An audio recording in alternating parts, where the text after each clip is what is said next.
Hello guys, for today's video po ay gagawa tayo ng puto with buko. So ito na po at ating isisip ang ating harina or all-purpose flour para masigurado po natin na wala siyang mga dumi at buo-buo. And then ang ating calumet or baking powder. Guys, nilagyan na po natin and ang asukal. Isip din po natin. Ayan, para sigurado pong pino at walang buo-buo. So, dagdagan po natin ng milk. Any brand po ay pwede. So, ayan guys. At samasamahin lang natin ang ating mga...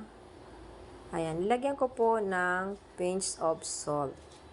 So, halu-haluin lang po natin para will incorporate po ang ating mga dry ingredients. And ngayon po ay dadagdagan na natin ito ng water. Ayan po, dahan-dahan lang po nating haluin. Ayan guys, make sure lang po na wala na itong buo-buo. Lagyan po natin ng itlog.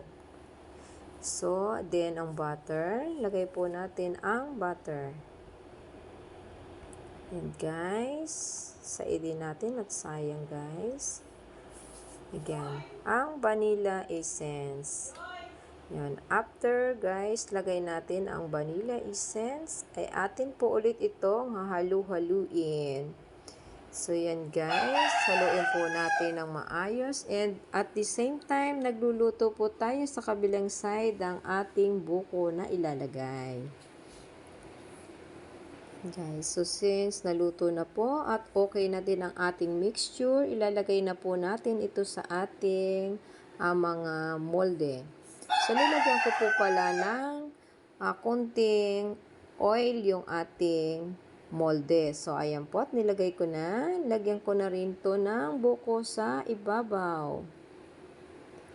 Yan, ganyan lang guys. Dahan-dahan lang. Kunti lang guys ilagay nyo na buko para lang siyang pinaka-flavor niya. And then, dagdagan natin ang konti sa ibabaw para matabunan yung buko. Yan guys. Medyo maliit lang guys yung aking molde. Medium size lang po ito. And habang nag-aano po tayo ay ating nagpakulo na ng tubig. So, ayan guys. At 15 to 20 minutes nga po ay luto na ang ating puto with buko. Ayan po. At kung nagustuhan nyo po ang aking video for today, paki-subscribe, like, and share na rin po.